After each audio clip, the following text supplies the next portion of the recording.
Hiya, Barbie. Hi, Ken. You want to go do a podcast? Sure. Jump in.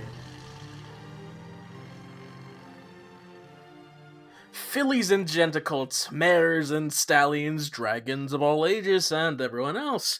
Welcome to Pondering Pony. I'm your host, John, and with me I have my co-host. You really should lighten up, Jay. It's a podcast. Here I thought I'd have time to learn about the elements of harmony, but silly me, all this ridiculous podcast making has kept me from it. Well, get used to it. We have 3 years of this. Yep. Yup. Anyway, this is a podcast about toy media franchises, 2000s nostalgia, and whatever else we want to talk about. And this week we are officially starting our series on the My Little Pony franchise, specifically talking about My Little Pony Friendship is Magic. And today we'll be taking a look at Season 1, Episodes 1 and 2. So, we're here. We're starting. Bit of history about the development of this show in particular. I've had to really abridge things, so there's gonna be missing details, but whatever. Well, we can get into that as we go through the episodes here. Around the 2007-2008 mark, Hasbro was looking to revitalize their pony brand for a wider audience after the success of the Transformers films. Because at that time, ponies, they were going for ages 3 to 7-ish within that area, and they wanted to widen that up to 12. So, also around that same time, Lauren Faust was trying to develop a new toy line, but she was having trouble getting investors. And after a meeting with Hasbro, they also turned it down, but they approached her about developing a new My Little Pony cartoon. And Lauren, she had grown up with the 80s toy line and watching those cartoons, and so she had a child imagination of what she wanted to do. So she would eventually agree, and she started to work on this series with the help of her previous collaborators. So she brought in a bunch of writers, some animators, and a couple voice actors. And using the imagination that she had when playing with the toys during her youth, she developed the world and characters of this fourth generation. Originally, our main six would have been contrived of the original ponies, which we will learn about in a few weeks. But due to rights issues, they had to change the names, but their personalities are essentially the same. And when it was time to air the show, Hasbro decided to use ponies as the flagship for their brand new joint venture with Discovery in creating a new TV channel. And this was called the Hub Network. And what followed, we will talk about next week. So, yeah. All right. Yeah. So, go ahead. So yeah, we're gonna start with episode 1, which is called Friendship is Magic Part 1, or The Mare and the Moon, as it was in the early scripts. Yeah, this was released October 10, 2010, directed by Jason Thiessen with James Wooten as the co-director. Thiessen started out as an animator on shows like Yakety Yak and George of the Jungle. And outside of ponies, he has directed a couple of the Enchantimals movies, which seems like a candidate for a future series if we ever get that far. And Wooten is an animator and storyboard artist who also worked on Yakety Yak, as well as Ed, Ed and Eddie and Despicable Me 4, and has also directed a handful of the DreamWorks animation shorts like the Kung Fu Panda Megamind shorts. Sure. Yeah. That show up on Netflix or Amazon or wherever those do. And yeah, this is written by Lauren Faust, who prior to Ponies wrote for Powerpuff Girls and developed Foster's Home for Imaginary Friends. And since Ponies has worked on Wander Over Yonder and DC Superhero Girls. Yes, another thing is that she's also married to Craig McCracken, who at the time they were called a animation power couple. Craig was the original creator for Powerpuff Girls and also developed the shows with Foster. So they work together a lot, and uh, yeah, this was part of the reason why ponies had some notoriety, because there were some names behind it. So Yeah. yeah, Yeah, and animation was done by DHX Media and Top Draw Animation. I hope that's correct. I know, I know DHX for sure. Yeah. Top Draw was just a name I saw on the credits list, so I hope that's correct. So If if it's in the anyone credits, I would like assume it to is. But inform us correctly, uh, please let us know. yeah, and we have art direction by Rid Sorensen, who did work on Atomic Betty and Johnny Test, and was also the art Mm, director on Transformers, Rescue Bots, and the Cloudy with a Chance of Meatballs animated series thing. thing. And yeah, we have music by William Anderson, who's a composer on a bunch of the animated Marvel shows from the 90s, including this Mm, was the early 2000s, but one that I've actually seen, X-Men Evolution. yes, cool show. Highly Yeah. recommend. Yep, I haven't seen it in many years, so I don't know if I can highly recommend it, but I really enjoyed it at the time. And I assume I just don't remember anything about it. But yeah, we have a theme here composed by Daniel Ingram, who's a composer and songwriter, worked on Littlest Pet Shop, Esme and Roy, and Strawberry Shortcake, Berry in the Big City. Ooh, Some toy media franchises there. yeah, yep. And why don't we get into the story of this first part? So, yeah, we begin with two princesses, Celestia and, well, Princess Luna, ruled over the day and night, respectively. But Luna became envious of her sister and tried to create an eternal night. And in response, Celestia used the six elements of harmony to trap her sister, Nightmare Moon, in the moon for 1,000 years. And 1,000 years later, Twilight Sparkle, a magical pony studying under Princess Celestia, realizes that time is almost up. But Celestia dismisses Twilight's concerns, saying the story is just an old myth with no truth to it, and sends Twilight to oversee preparations for the summer solstice, or summer sun celebration, which is a festival in Ponyville this year. And while going about her duties, Twilight meets five particular friendly ponies: Applejack, Fluttershy, Rarity, Rainbow Dash, and Pinkie Pie. And the day of the solstice arrives, but Celestia is nowhere to be found, and in her place, Nightmare Moon emerges from the moon and causes an eternal night. The night shall last forever. Oh, yeah. Yeah, so we'll get into this a little bit more because I do have sort of my thoughts as we're going through the series. For people who didn't listen to the previous episode, this is something John, of course, is very familiar with. I'm somewhat new to this, though I'm aware of some of the cultural things around this. So yeah, I am sort of watching this both from my own perspective and trying to figure out, why this show? Why was this the one that got popular?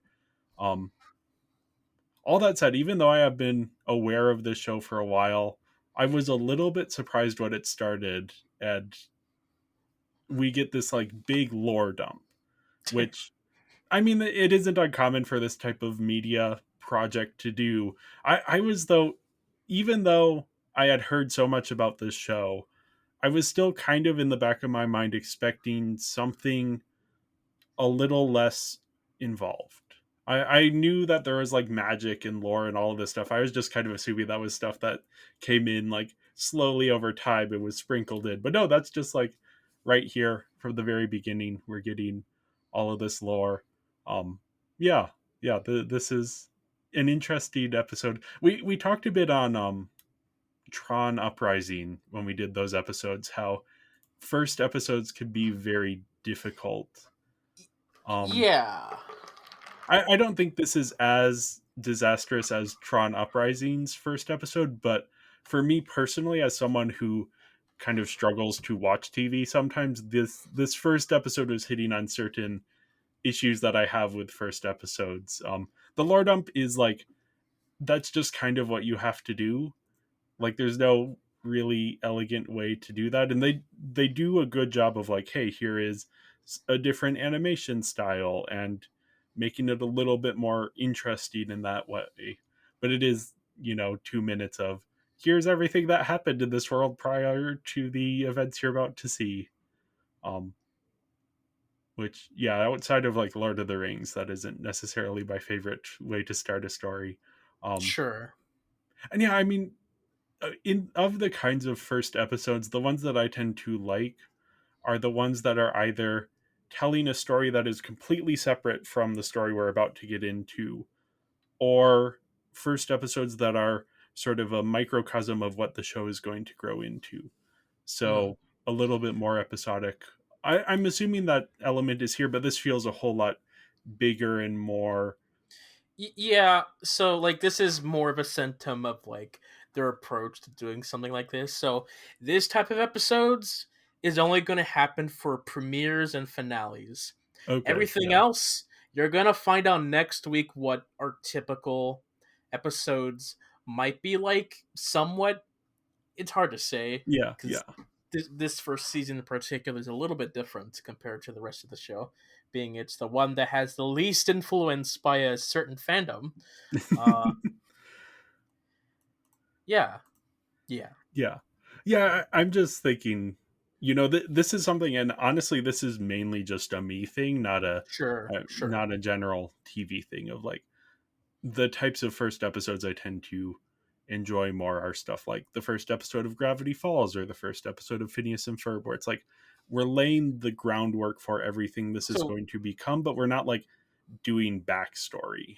so something like more organic, where we follow the characters first, and then Yeah, we get hints of the lore beforehand. That makes yeah, sense. yeah.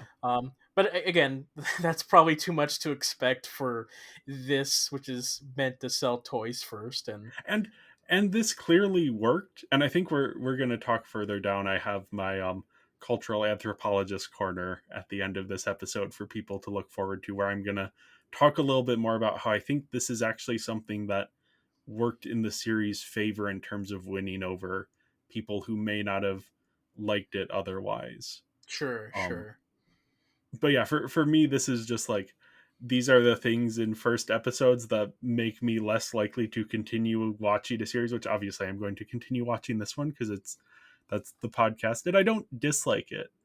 um it's just I don't I've seen 2 episodes of the show, and I don't have a sense for what a normal episode is going to look like. yeah, totally, very Yeah, understandable. yeah, This is more set up of our characters, and yeah, by the end of part two, we get to know what the mission, quote yes. unquote mission of the show is. We'll talk about that in part two. But yeah, part one is really our introduction to our characters, and then we end part one with like, Nightmare Moon shows up. Ooh, Yeah, yeah. Unsurprisingly, this was reminding me a bit of. I mean, obviously, this trope is very old and used in a lot of fantasy settings, but I was thinking of Barbie Fairytopia with the two mm. magical sisters, and they're constantly locking the other one away. One's evil, one's good. Although I don't know about what's up with Princess Luna. You said her name was. Luna. Yes, that is her not evil name. Yeah, yeah. There seems to be a little bit more to that character than Laverna, I think, from Fairytopia, who is just like pure evil because that's what those movies need her to be.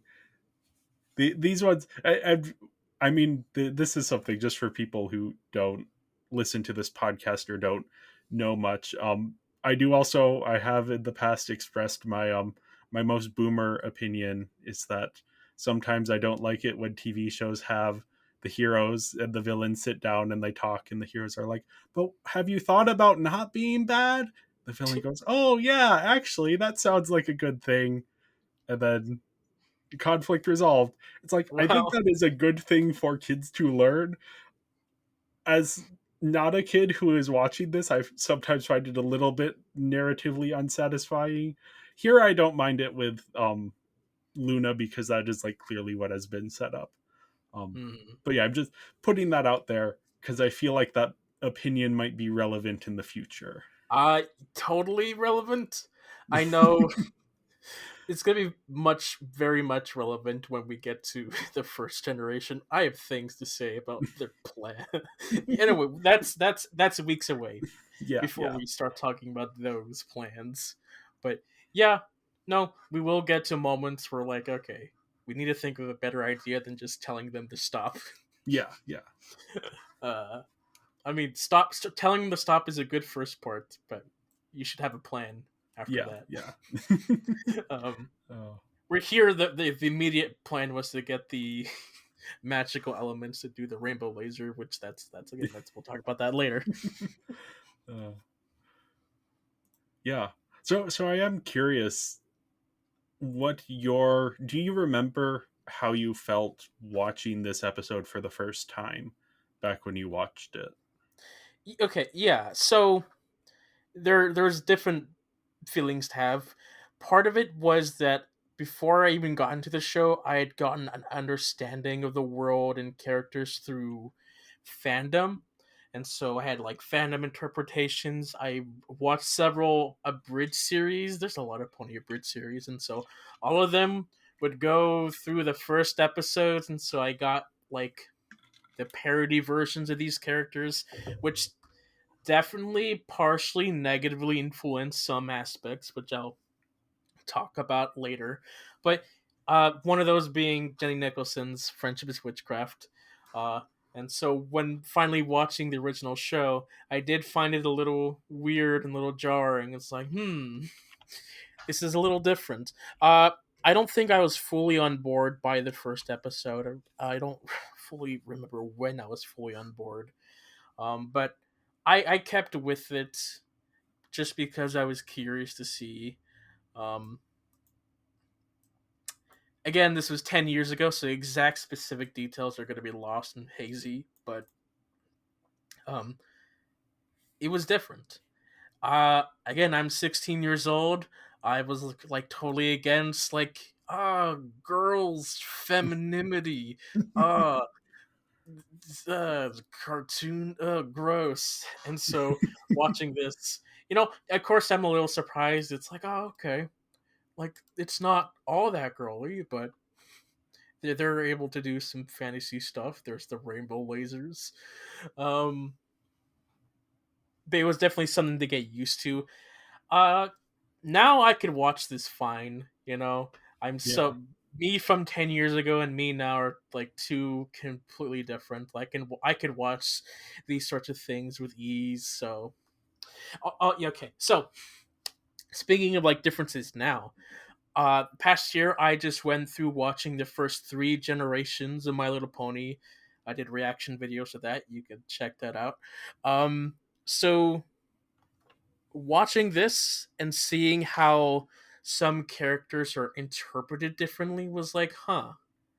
I'm curious what fans of those previous shows felt when watching the new interpretations of these characters. And this is something that we can talk about more once we go back and view those older generations yeah, a yeah. year or two down the line when we get to that point. But it was very interesting watching this again last night for this podcast and been like, right.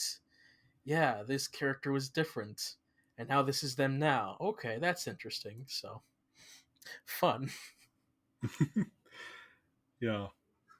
Well, yeah, I'm not to the characters just because I don't want to dwell too long on the story here, since we do have another episode that kind of builds on this very directly.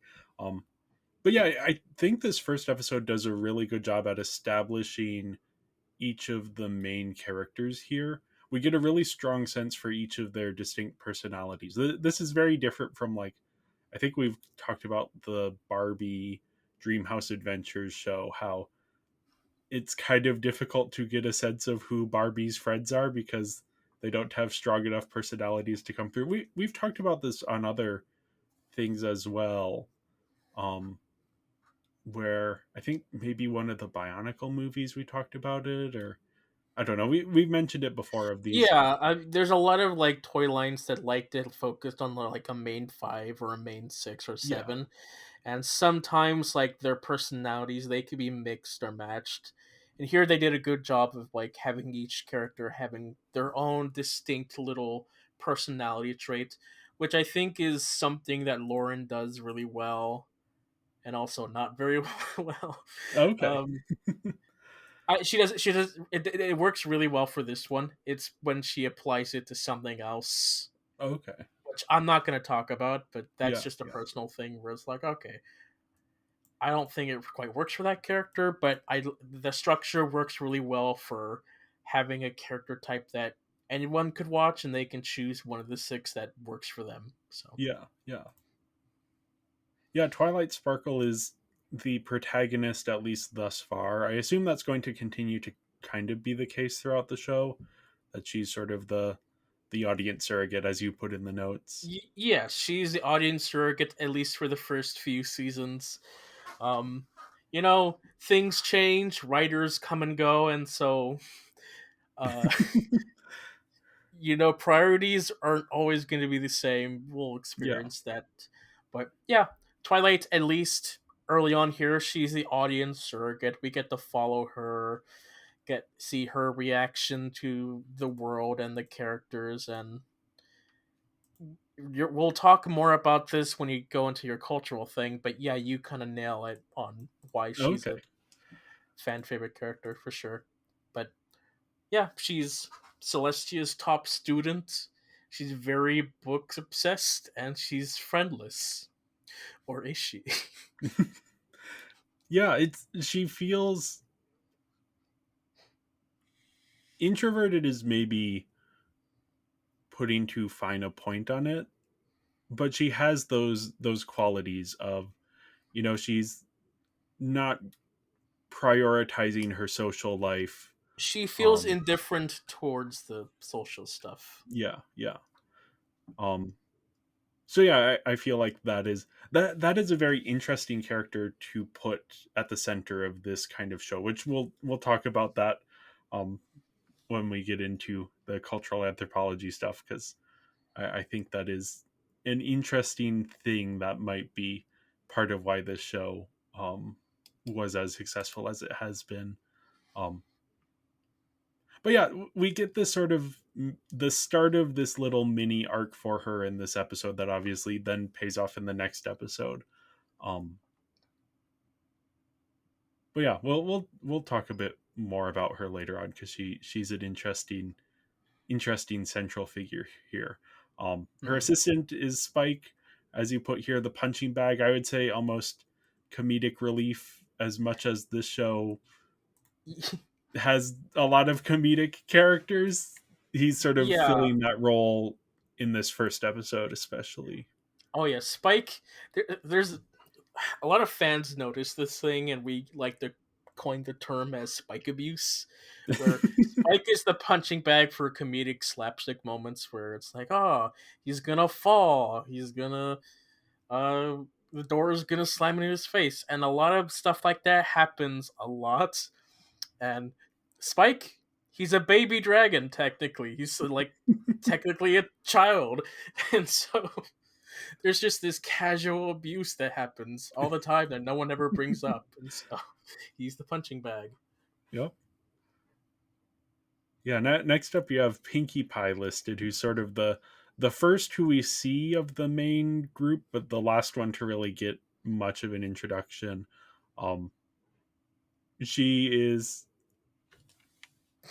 very bubbly, very all over the place. In every way that Twilight Sparkle resembles an introvert, she is extroverted. Yeah, Um, she throws a party for anyone she doesn't know. She yeah. clearly here she shows that she's a profiler. She sees someone she doesn't know. It's like, okay, well clearly this person doesn't have any friends, so I'm part of the I mean, welcome committee, so I mean, she's not wrong. no, she's not wrong, but she takes 2 seconds to look and she has this profile of her already, so Yeah, yeah. she Uh, she's an interesting character for sure. There's a lot. yep, I guess there's a lot of concerns. I guess the more you go on to her antics, but we'll see how you feel. yep, yep. Yeah, then we have Applejack, who Applejack. I would describe her as the Dolly Parton, not knowing a ton about Dolly Parton. Doesn't she have a song, Applejack, or something? Maybe. Um, I don't know. but yeah, this is like, oh yeah, it's a song by Dolly Parton. That makes sense. I've heard it before. Um, but yeah, she's sort of the farmer, the rural character, but someone who has like that the kindness of this sort of like small town person. Um, yeah, yeah. Uh, She she's has a maybe big like, family. yeah. They're all Apple themed, so Yeah, where with a lot of these characters I can describe their personality, whereas like with Applejack it's more of just a vibe. She has the Dolly Parton vibe more than a specifically like personality trait that stands out. hmm. Hmm. Good observation. uh, then yeah, Rainbow Dash, who is the sort of all over the place, energetic, um, Kind of tomboyish. yeah, yeah, Mhm. She's fast. has that, yeah, has that little, and has like needs to be convinced into doing things in somewhat subversive ways.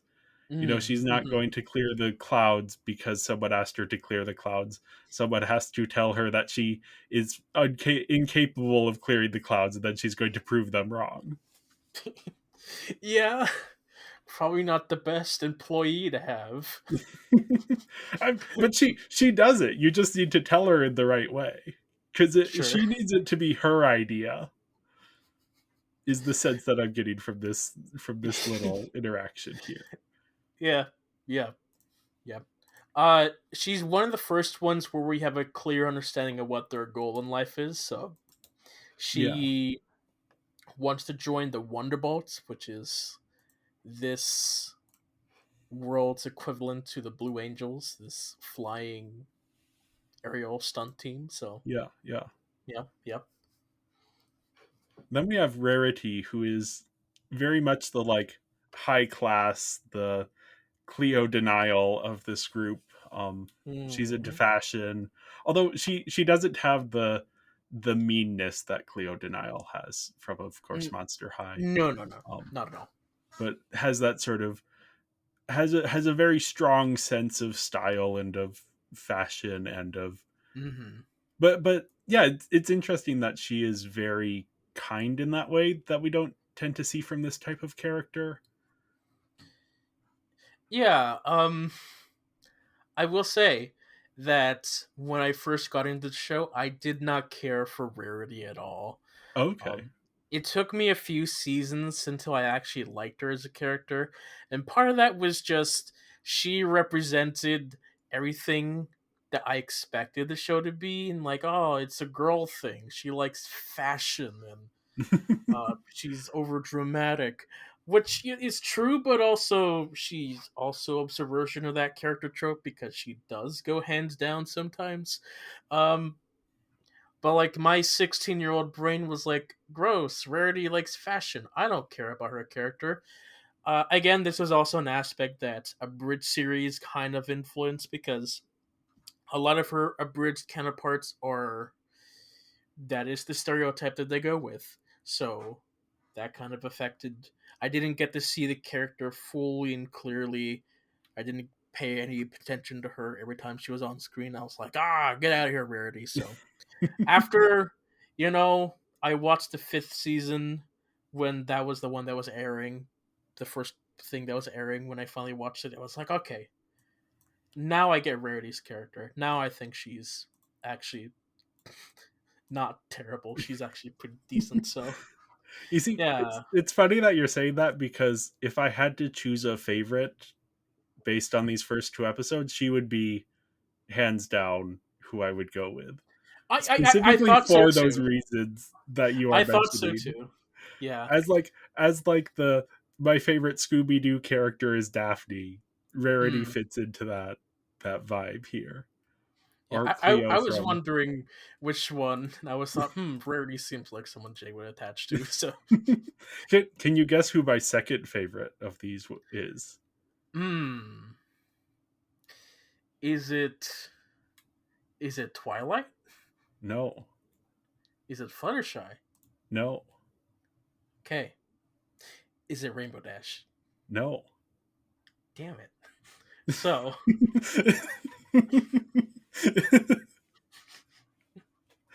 is it the mayor? Who is it?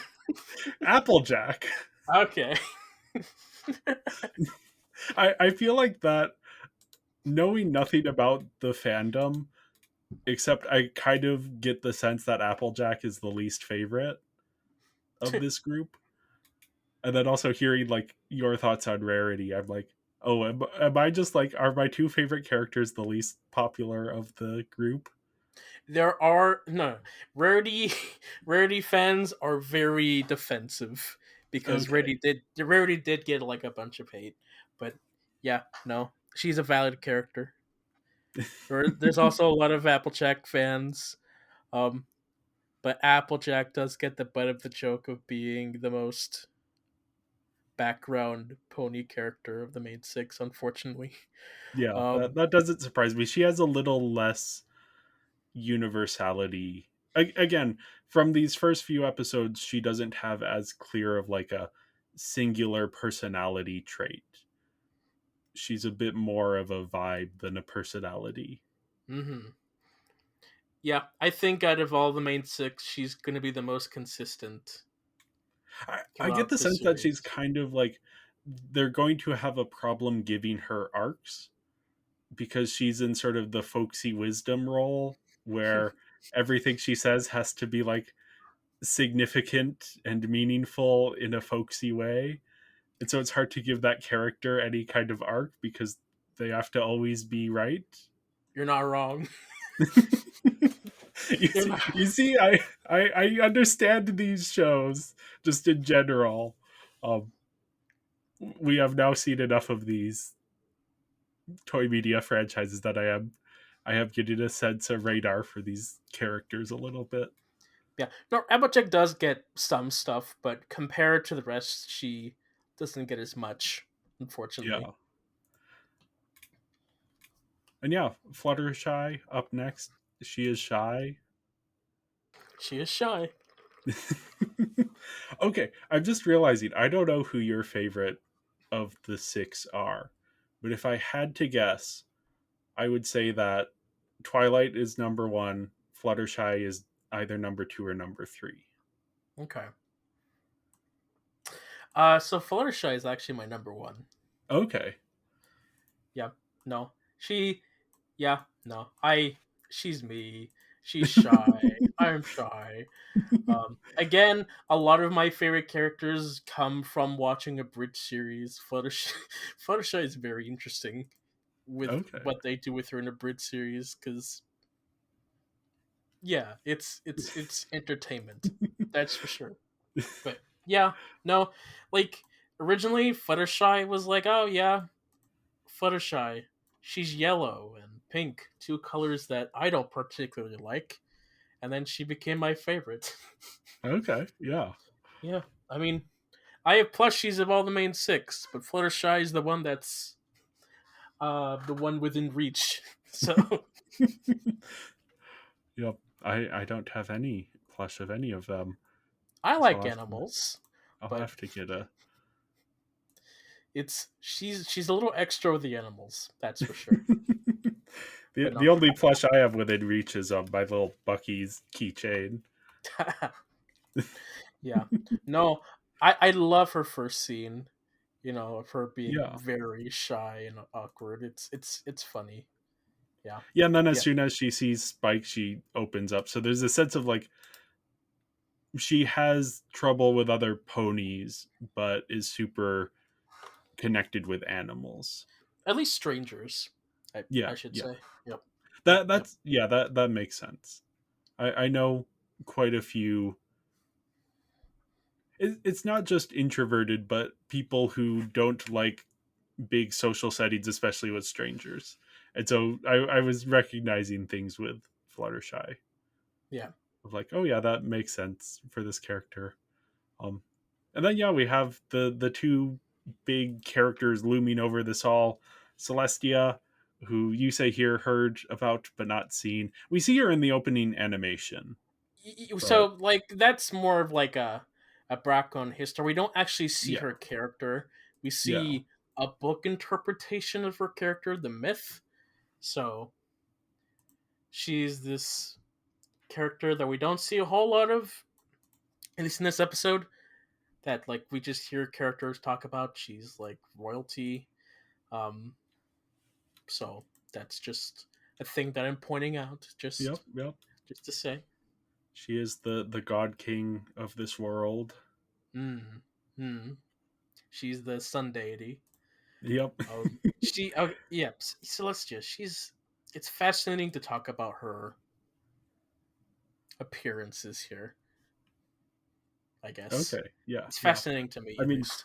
to get into the next episode, she does kind of show up as a Yeah, bit of a Deus ex machina, though the issue has already been solved. But her arrival is treated as it's the arrival of a god to sort out it's the drama.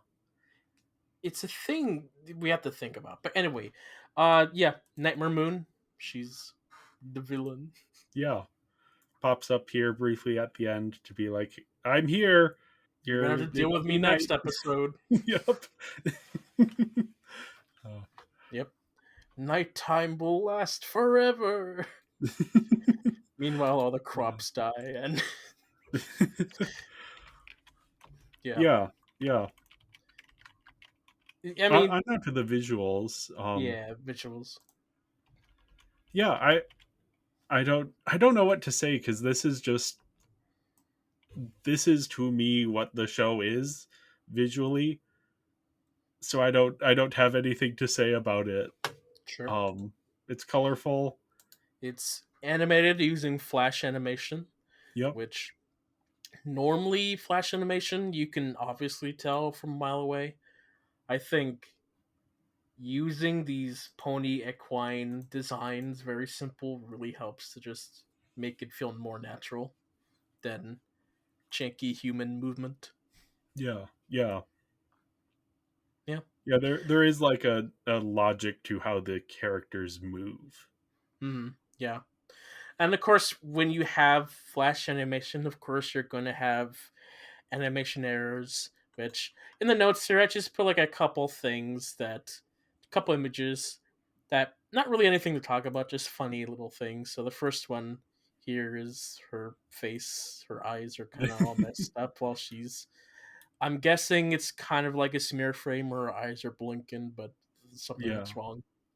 And the second one is a very common thing, but a cutie mark is missing from her body. So, Yep. yep, that's the two representations for this week. Yeah. Yeah. Next up, we have the performances. I honestly don't have a lot to say here. I feel like, and again, I have a weird amount of knowledge about this show where despite having not really seen anything, I'm aware of like what the characters sound like and that kind of Yeah. stuff. So I feel like it's just like, oh yeah, these are the voices that make sense with these characters. hmm I don't know that I have anything incredibly insightful to say about any of this. Yeah. I mean, a lot of these people we've already seen before in our Barbie projects or just other things we've talked about. Yeah. I have met all these people Oh, looking at the cool. voice caster. I've met a lot of the people in this Yeah, show. yeah, I'm a big Roni. I went to the conventions. Like, met or I've seen almost everyone involved here. So, yeah, yeah.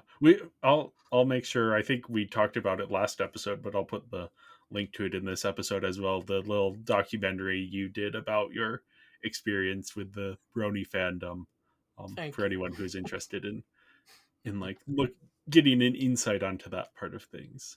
Sure. At least like my personal experience with all of this. Yeah, But yeah, yeah. A thing you'll notice is that Tabitha St. Germain voices a lot of characters in this show. So yeah, yeah. Already yep. has multiple major characters here. Yeah, I her and I also do Kathy. think it's Yeah. interesting that both Ashley Ball and Andrea Libman are playing multiple of the main six here.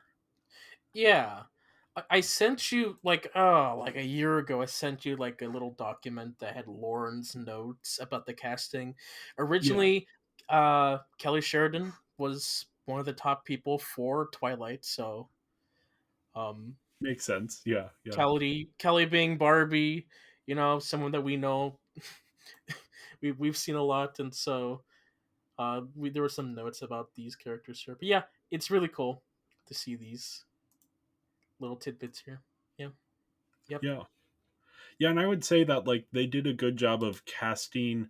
Like these are the characters that they are doubling up on are characters who sound very different. So like the actors don't have to put as much into like tiny little distinctions between the voice to make them sound completely different because Applejack has a very thick accent and Rainbow Dash is all over the place, and then with Andrea Libman with Pinkie Pie and Fluttershy, those are two very very different characters. um Yeah. Whereas like if it was like the same actor was playing Pinkie Pie and Rainbow Dash, that might be a little bit too similar just because they are very Maybe. similar characters. Obviously, like the actor could then find a different way to distinguish them, but yeah, I Sure. think that was smart casting there. Yeah. There will be moments throughout the show where you'll hear the other characters sometimes. Okay, Um, but they do a really good job for the most part in giving these two different characters. yeah, yeah, Yeah. yeah. Anything on the Sound, sound? I didn't really notice anything. I assume with this kind of TV show, since they're often using the same tracks over and over again, I assume I'll kind of get a better sense for what the different tracks mean and where they tend to pop up.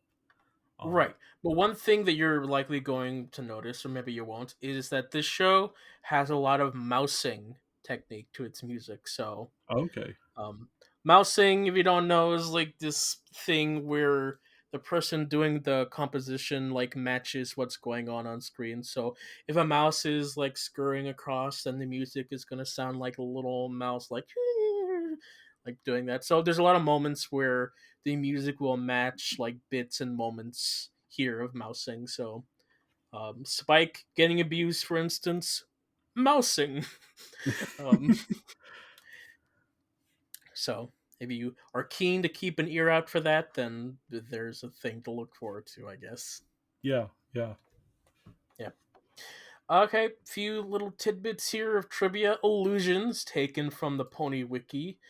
A lot of these are going to be obvious facts, like the image of Luna and Celestia working together in the day and the night is like yin yang. That's that simple. So stuff like that. yeah. Uh, The episode's title that appears in Hasbro's viewing guide, The Nightmare Moon's book name, The Mare and the Moon, is a play in the mythical Man in the Moon. The man's image is actually composed of Lunar Maria, the darker sections of the moon's surface. Okay. Moon Dancer, mentioned but unseen in the episode, shares her name with G1 and G3 Moon Dancer. We will see that character in weeks from now when we go back into the old stuff. Twilight Sparkle resides in a literal ivory tower. One of the costumes that Twilight tries is the Statue of Liberty. Yep, yep, yep. After meeting with Rarity, Twilight calls Spike Casanova in reference to Italian inventor and author Giacomo Casanova, who is well known for his affairs with various women. Ooh, spicy. When Spike enters Twilight's room from the party, he is wearing a lampshade on his head, which is considered a symbol of drunkenness, commonly used in the media. One of Pinky's guesses to Nightmare Moon is Hokey Smokes, a phrase used by Rocky the Flying Squirrel from Rocky and Bill Winkle Show. Another one of those names is Black Snooty, a reference to the famous titular character from the novel Black Beauty.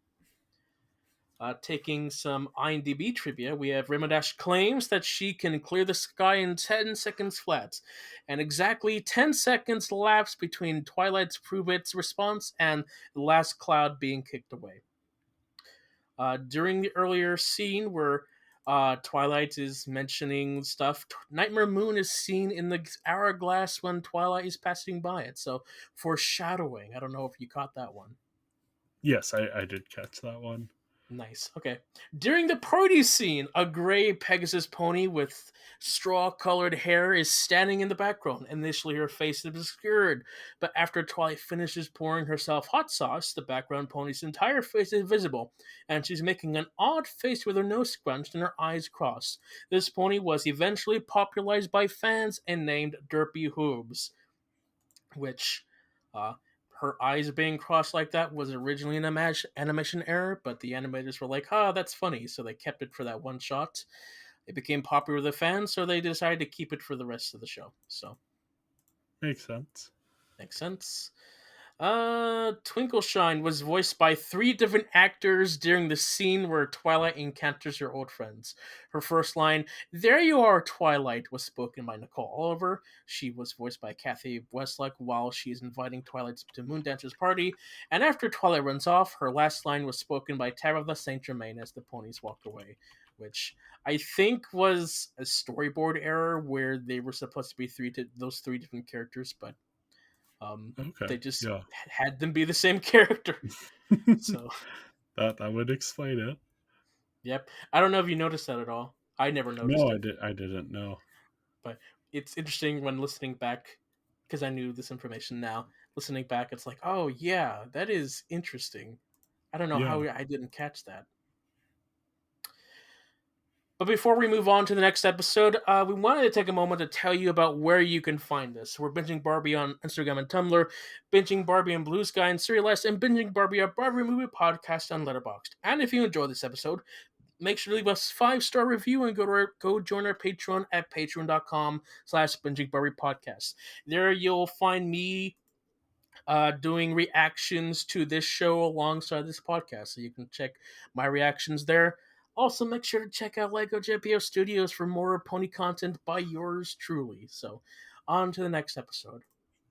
So yeah, next up we have season 1, episode 2, Friendship is Magic Part 2, or The Elements of Harmony. This was released October 22nd, 2010, directed A once week again. and a half after Yeah. the first episode. Yeah, I was going to say So, that's more than a week, so that's kind of odd.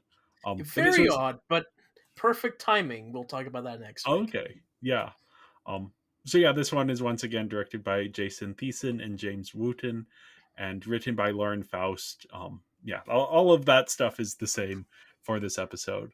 Um This time, a song by Daniel Ingram instead of just the theme. oh So, yes, yes. yes, Daniel Ingram. He's the one who will write any songs that happen in the show. Okay. So, yeah, we were talking about this like with the Barbie series that having a dedicated songwriter for the show, and here we have Daniel Ingram as our dedicated songwriter. Yeah, yeah. I think this is the last episode just fully written by Lauren Faust Okay. because Yeah, after then this the point writer's room. after this point like she's more of like a story consultant, talking to other people. The, yep, yep, yep. Yeah, yeah. Yep. All right. Plot summary: Twilight and her 5 new pony friends go off into a spooky forest looking for the elements of harmony. Each has a moment where they save the others from some kind of danger. Some of that is a little contrived, but they finally arrive at a ruined castle where the elements are kept. And before they can do anything, Nightmare shows up and destroys the elements, seemingly. And Twilight realizes that the real elements were the friends she made up along the way, and the 6 ponies team up to defeat Nightmare Moon. And Princess Celestia arrives and reveals that this had been her plan all along. And she and a de-evilified Nightmare Moon, or now Princess Luna, make up. And Twilight decides she wants to stay in Ponyville and discover the magic of friendship. And Celestia's like, all right, you do that, but write me some reports. So, Yep. That's gonna be the catalyst of the rest of the show. It's just her learning about friendship for now. Yeah. Yeah. So yeah, pretty directly following up the last one. Um, This is more of like an adventure episode where yeah. they're going on a quest and different things happen. Um, which is part of what Lauren wanted to do. She wanted to do a mixture of like this fantasy adventure and then some slice of life stuff. Um, but Hasbro was more keen on the slice of life stuff than the fantasy stuff, so she had to tone down some aspects. Um, which we're gonna see some of the fallout of that happen throughout. Which yeah, we'll talk more Okay. about that. Yeah. Yep. Yeah. This is they're out on an adventure in the spooky forest, and we get this I guess kind of ties in with the characters a lot. Is each of them is getting a moment where they reveal that they are some part of the elements of harmony, though some of them are a little bit Yep. yeah. Some of it was um like, oh, okay, we really need to show that they're the element, but like, there's a better way of how things I work think out. the most egregious is the first one, which is Applejack, who is the element of honesty. Um, Yeah.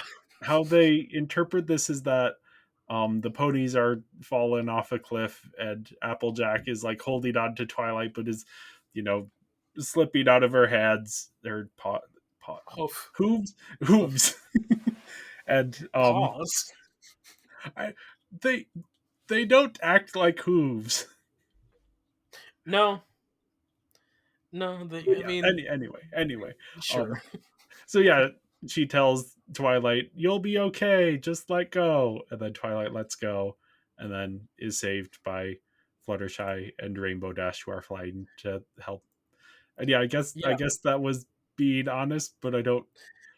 Yeah, she was like, honest, like, trust me, for my honest of honesty. Trust me that Yeah, if you let go, you'll be fine. Meanwhile, she could also just say, hey, by the way, the two flying ones, they're right behind you, so if you let go, they'll catch you. That, yeah, but of course, they have to really hit it on the nose that she's the element of honesty, so they have to make that seem more of like a big moment. But still, yeah. it is one. Yeah, I it's I feel I feel like just change the element. to what? I don't know, but not honesty, because that doesn't have anything to do with anything. I I am not sure how most of these things relate to these characters, All right. at least thus far. Sure, yes. Uh, I'm wondering if you're gonna pick up on some debate here the further Okay. we go on, but there is a bit of a debate about some of these elements. Yeah. I feel Yep. like there must have been some other like element. Like, yeah, I don't know. I can't think of it off the top of my head. I did have an idea when I was thinking about it earlier, but then I lost. I could not remember what the 4, 6 elements were. Um, but yeah, the only one I could remember was the one that actually does work, which is loyalty for Rainbow Dash, Okay. which I feel like that fits her character in a more interesting way, in that it sets up this conflict for her. And when the way we see it in this episode specifically is she like there's this bridge that has to be fixed, and so she has to go over to the other side of the chasm, but then on the other side there's these like cool flyer ponies who are like, hey, come and join us and you'll be the coolest flying pony. She's like, oh, sure, I'll do that, but first let me fix the bridge. And they're like, no, you have to leave your friends behind. And she's like, no, I'm not going to leave my friends behind. Yeah, I think honestly, Rainbow should have been much more suspicious of these random like flying ponies I because her dream is to be with the Wonderbolts, and then Yeah, this random team that she's never heard of shows up. It's like, oh, they're they, playing to her ego though, in a way that yeah, I think yeah, makes sense. Yeah. yeah. Um But then, yeah, Rarity gets the element of generosity when she sacrifices her tail for the sake of this dragon who is making. Sea I don't serpent. know. It's all nonsense. It's all, Kids yeah. show They nonsense. Rainbow Dash does points out that it would have been easier to cut off the other mustache than to Yes. cut I off her own tail. Yeah. But we are getting the sense of like, okay, yeah, Rarity is a generous character. Which, yeah, I think that again that is setting up something that kind of is in opposition to how she might normally be characterized as the more fashion forward. Again, the Cleo denial thing of often these characters are a bit snooty and nose turned up rich people. That's not Upper what class. Rarity is. Yeah, upper class. That's a good way to. She does want to be upper class, but you know, Yeah, she has like a kindness to her. Which, speaking of kindness, we have Fluttershy who has the element of kindness. Which, yeah, that makes sense. I feel like they should be using a different synonym for Fluttershy's kindness, and then give kindness to Applejack. but we need to teach kids about honesty, Jay. Then give Applejack a different trial. Like, okay, gentleness for Fluttershy and kindness for Applejack. Those two feel too similar, Jay. Well, yeah, because they're synonyms. But at least Applejack is portraying that. I mean, it's not like she's dishonest, but that isn't the element of the scene that stands out the most, which is different from most of the other ones here. Um, oh yeah, because we skipped over Pinkie Pie, who is the element of laughter. Um, I might have put bravery instead of laughter for this particular thing, but I feel like that fits her character as previously established. Whereas like some of these are like, well, yeah, it's not like Applejack isn't honest. That just isn't an interesting way to describe this particular character. Hmm. Yeah, I think as the show goes along, we get to see more of these aspects a little Okay. better represented than the random scenarios that we have to see in this 20 minutes. So Yeah, yeah, yeah. we'll I wouldn't see. be surprised if there's, this is, there might not have been a ton of time to like figure everything out and work everything out and make sure everything was perfectly made. But as an audience member, I'm like, oh, some of these are could use just a little bit of work so that they fit a little bit better with what they're supposed to be. Sure. Um,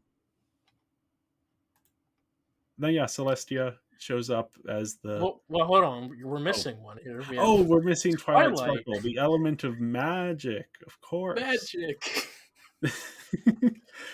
What else would it be? Yes, I mean that's the element that only happens when you have the other five together.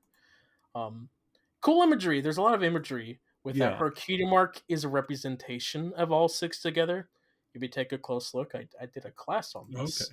I have a PowerPoint presentation somewhere on my computer about this, but yeah, it's whatever element of magic means. She's magical. I mean, she's a magic student. She's the one who studies. So I Yeah. guess I don't know. I don't know if we quite established that she's the magic one quite yet. To you, at least. I mean, she has been doing magic. Hmm. Okay. I give it a few episodes. Okay. We'll get Okay. to we'll get to that. Okay. I I do kind of feel like her getting the element of magic is a bit like Lloyd in Lego Ninjago getting the element of green. Yeah. It's like here are Pretty these much. other like clearly defined elements, and then she gets green. Yes.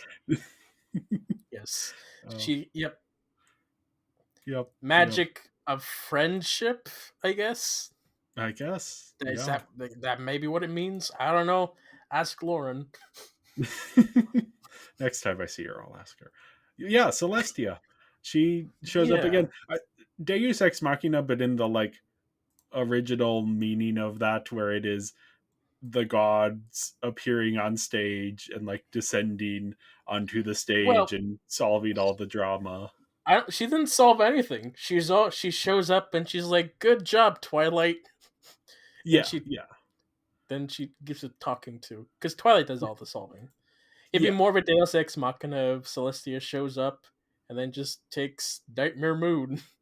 It's like, all right, I think I'm more talking about the like the god descending yeah, from yeah. the heavens. This is really interesting. She shows up out of nowhere in this very light aura thing. This is not something we're ever going to see again. Okay. But it's such a fascinating thing looking back on. Do you think she was actually imprisoned by Nightmare Moon? Was she captured? Or did she I just mean, not it show doesn't up? seem like it. I think she didn't show up to the thing because she knew that, because obviously she has known this whole time that Nightmare Moon was going to be released from the moon, and that the only way to put her back was to have Twilight Sparkle find the other elements by becoming friends with all of these. It's all very like, again, she knew all of this from the start and had like all of these things had to happen in order to. So yeah, I don't know that she would have even showed up to Ponyville. I think she Okay. was just off wherever she wanted to be.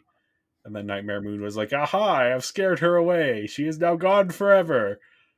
And then she shows up like, hey, I was here the whole time.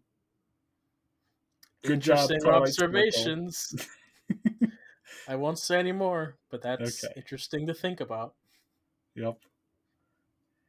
Yeah, Nightmare Moon is the villain who is like doing subterfuge to try and stop the ponies throughout the episode. Yep. And then she turns out to be the younger sister, much younger sister of Celestia. Turns out, or I feel like I mean, we've we known knew that from the this, start. Yeah, yeah, but she when she's like de-evilified, she looks smaller. yeah, yeah. So I actually appreciated that this, because I assumed this was going to be the conflict of the show. So I actually like that this was resolved this quickly. I think that's why I don't mind that it was a bit of a the heroes talking to the villain and going, "Well, have you tried not being evil?" Because like if this was the end of the season arc, it would be a little bit more disappointing. You think we're gonna have arcs and through lines? I mean, as much as these shows have a, or at least Sure. like the, I assumed this was not going to be resolved to this extent until at least the end of the first season. Okay. Obviously, there's going to be more here that's going to happen, but yeah, I was not expecting to see a change in the villain this early on. Okay. And yeah, I, I know by how you are responding that this is not the end of the story. okay. I mean, Luna gets more stuff happens for Luna, Okay. so she gets more interesting character stuff. But yeah, I mean, I had no expectations like this going into this series, and so Yeah, when yeah. Nightmare became Luna at the end of the second episode, it's like, oh, okay, yeah, Well, yeah. On now to the visuals then. Yeah, this is more of the same. I like the spooky forest. I like that kind of stuff in these kinds of shows. mm, But yeah, I don't have a ton else to say that hasn't already been said. sure. Looking at some visual errors, the Manticore when it shows up in the story, the Manticore attacks because there is a thorn in its paw. But the first time we see the Manticore, there ain't no thorn in its paw. So that's more of a continuity error than uh, animation. Next up, look at Rainbow Dash in this image. What's she missing? Ah, she doesn't have a tail. Correct. Good job. This is when they're first walking to the forest. Yeah. Okay, next image. Celestia's talking to Twilight. What looks wrong in this image? Let's look at I don't Celestia. really know. I mean, the tail's a little awkward, but that may just be the way it's Ah, there you got it. The being drawn. tail. Look at that tail. It's layered over top of her body. You see that? Oh yeah. I was Yeah. just interpreting it as it's like flowing in an awkward way. But yeah, yeah. Yep. And lastly, we have the image of the main six here. But look at Fluttershy. What does she have in her neck there? I have no idea. The image is a little bit small on my screen right now. I'm sorry. But it looks like she has an element of harmony on her. But hey, Okay. that doesn't make sense. We haven't seen the elements yet. So what is she? Anyway, you Or know, maybe animation from a different scene that had been recycled for this one. or it's just like it's part of the animation asset for the character, and Or that. sometimes for a brief second, like things happen there. Anyway, fun little moment. Yeah. Yeah. Performances. I don't know if there's anyone else to point out So here. some of these characters, they have a different actor for their singing voice. So here, Shannon Chan Kent is Pinkie Pie's singing voice. Okay.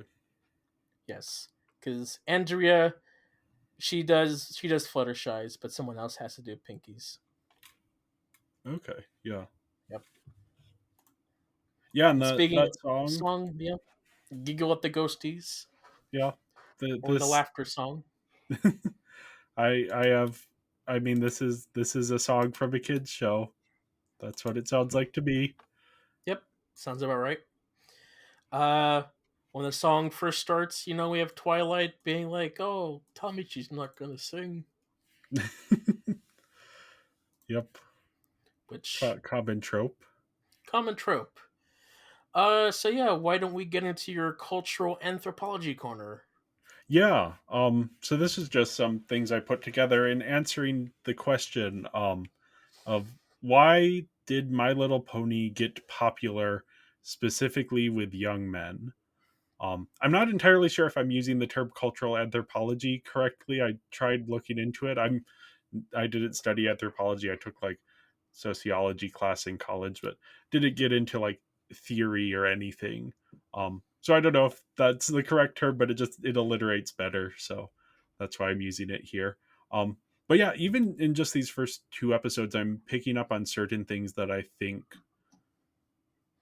are why this show got to be popular. And obviously, as like the first episodes, these are when people are interacting with the show, this is probably the first thing they are seeing, um, or the first of the actual show that they are seeing. Obviously, there's a lot of media outside the show, but yeah, the first 3 minutes here, I think, I imagine a lot of audiences were going in expecting something closer to like Barbie Dreamtopia, where it's like, here is this show for toddlers. Yeah, especially if that's what the last piece of G3 media was toddler Yeah, fodder. yeah. Um, and instead, this starts with like this really lore dense prologue of like laying out this big world and this world building and this magic system and all of this stuff. And like, this isn't anything new. This isn't even new for like kids media. But again, if you are expecting like, oh, this is a show for toddlers, and then you walk in and it's like, oh no, this is actually like, there's a lot going on here. There's clear intent. Someone came in and had an idea for a world and a story that they wanted to tell. Um, Yeah. Also, very prominently, Lauren wanted to make this so that families could just watch it with their kids and not have them suffer through yeah. um, some stuff, like when watching Dreamtopia, which was really rough for me. It was rough for me as well. Dreamtopia was not a fun show to sit through. So yeah, I think that's a big part of it as people are coming from this perspective of, oh, wouldn't it be funny if we watched the My Little Pony show? You know, going in expecting something very corporate, very clean, very uninteresting, something made for toddlers, and getting like, oh no, this is actually starting with something that has clearly had a lot of thought put into it. So yeah, I think that's part of why just like the first 3 minutes are drawing in people and like catching them off guard in a way that makes them a little bit more receptive to what's going to come later. I think the other big thing is that Twilight Sparkle Mm. is such a big part of why this is able to connect with a wider audience. Specifically, like, again, to bring back Barbie Dreamtopia, most protagonists of this kind of kids show are very kid-like, or literally in Barbie Dreamtopia, we have Chelsea, who is literally a kid, um, who respond to this world around them with sincerity and joy and childlike wonder. And it's like, oh, magical world, let's have fun and dance around and frolic in the meadows. Um, Twilight is a lot more cynical than that. She is constantly responding to the things around her with bewilderment and even annoyance. So, like, when Pinkie Pie shows up, if everything about this show is the same, but it stars Chelsea from Barbie Dreamtopia, like when Pinkie Pie shows up, Chelsea's like, "Oh, Pinkie Pie, you're awesome! I love everything about you. Let's go dance in the meadow." But no, this is Twilight, and she is as annoyed with Pinkie Pie as the older audience who is, you know, going in again expecting Barbie Dreamtopia, expecting this bright, colorful, cheerful, everything sincere and joyful and wonderful, and there's annoying and colorful. And then you have this character who is responding the way that the audience is responding to things. I think that goes a long way to the show can get away with more of those annoyances because they have a character who is responding to the annoying things with annoyance. Hmm. Yeah, But and that's then also like as a part of her arc as yeah, well. In these first 2 episodes, is her learning to be like, oh, maybe this isn't as annoying as I thought it was.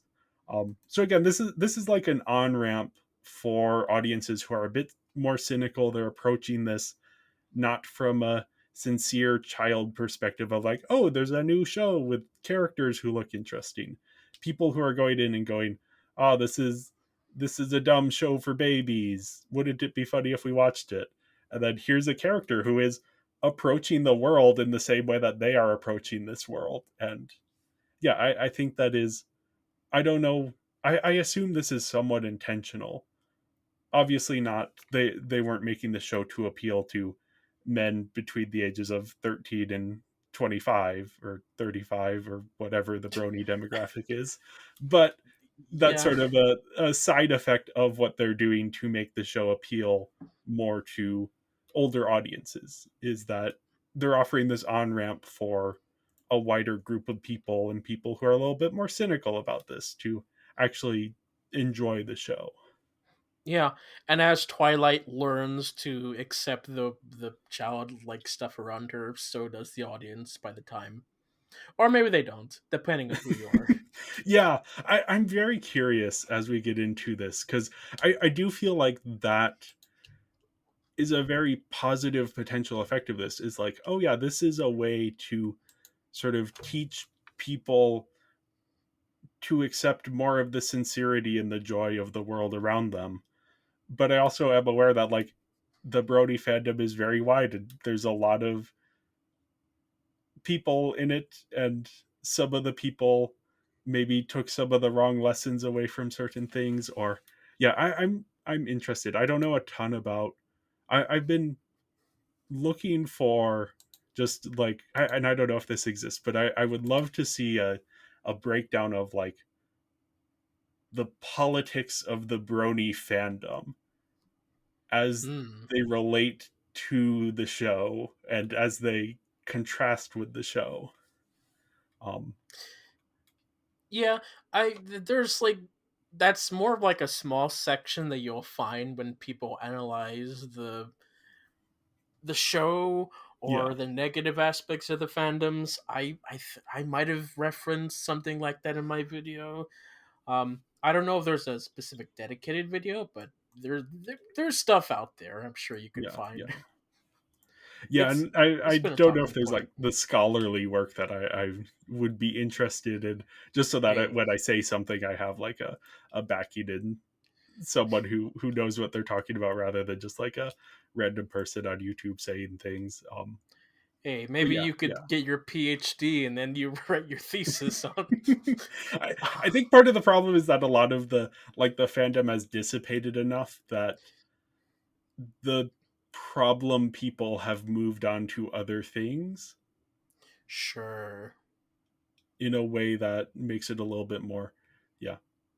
But yeah, I am Yeah. interested in, like, as we get into this, is this something that the show is feeding into, or is this something that the show is actually working against, but people are still stuck in their beliefs enough that they're not following the show on the journey, and instead sort of sticking with the beliefs that they brought in? Hmm.